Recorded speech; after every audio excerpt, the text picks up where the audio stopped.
கோபாலகிருஷ்ணன், நந்தகுமார், ஆனந்தகுமார், முத்துக்குமார், பழவேஷம், பலசொருவன், சுடலை மாறன், சுடலை முத்து, பழவேஷம். சொன்ன பேரே சொல்லாத. கந்தன், கணபதி, கணேசன், பரமசிவன் அப்படி சொல்லி அழகா சாமி பேரை வைப்பாங்க. என் பேரையும் சொல்லுங்க. உன் பேர் சுத்தியல். சக்தி வேல்னு தெளிவா சொல்லு. சக்தி வேல உன் பேர் எனக்கு வரவே மாட்டேங்குதுடா. நினைச்சு பாக்குறேன். அத கரெக்டா அந்த பேரையே நினைச்சு பார்த்தா கரெக்டா வந்துட போகுது. இன்னொன்னு சோக்கு முத்துறாங்க. அது என்னது?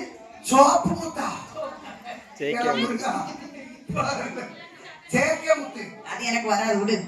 அப்படின்னா ஆண் குழந்தை பிறந்தா அன்பழகன், பெண் குழந்தைகள் பிறந்தா முத்தாரம்மன், மாரியம்மன், பிரம்மசக்தி, உத்திரி மாகாளி, முத்துலட்சுமி, இசக்கியம்மை, பேச்சியம்மை, ராஜராஜேஸ்வரி, உமா மகேஸ்வரி, மானத்தியம்மை, உலகம்மை, நலமானத்தி அப்படி பெண் தெய்வத்தின் பேரை வைப்பாங்க. இப்ப எந்த வீட்லயாவது சாமி பெயரையோ தாத்தா பாட்டி பெயரையோ வச்சிருக்க கூப்பிட பார்த்திருக்கியா?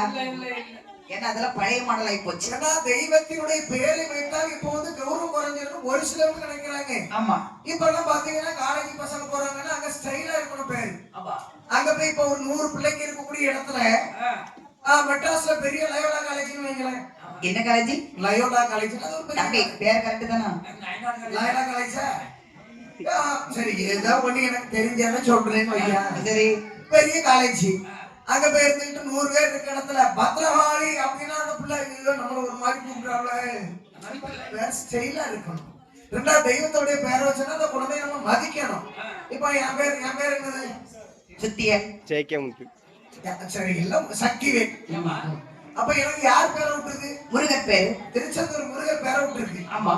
அப்ப என்ன எல்லாரும் எப்படி கூப்பிடணும்? எப்படி? யா ஐயா, ஏன் சக்திவேல், ஏன் தங்கம், ஏன் அம்மு, ஏன் ராசா அப்படின்னா என்னைய கூப்பிட்டா திருச்செந்தூர் முருகனை கூப்பிட்ட மாதிரி என்னைய கூப்பிடும் போது முருகன் நடு வாசல வந்து நிற்பாரு. எதுக்கு? ஏன்னா அருள் புரியறதுக்கு. அதை விட்டு எங்க அம்மா என்ன எப்படி கூப்பிடுறா தெரியுமா? எப்படி? காலையில கூட வில்பாட்டுக்கு போயிட்டு வரீங்க, விளங்காம வெறும் அப்படின்னு சாமந்தர் போட்டு அனுப்புறா 6:30 என்ன ஏதோ நான் காசு கேட்டாங்க, என்கிட்ட கொடுக்குற காசு இல்லை.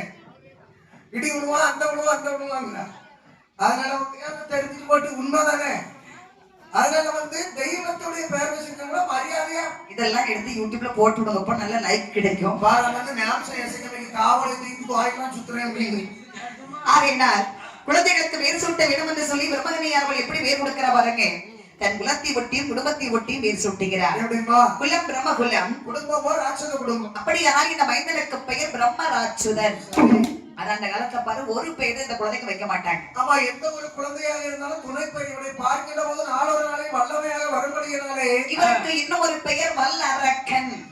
சேர்த்து பார்க்கும் போது வல்லரக்கனாகிய பிரம்மராட்சதன், பிரம்மராட்சதனாகிய வல்லரக்கன். அப்படி என்று வேறுபடுத்த அந்த பாதாள உலகம் அதில் பாலகனை வளர்த்து வரேன்.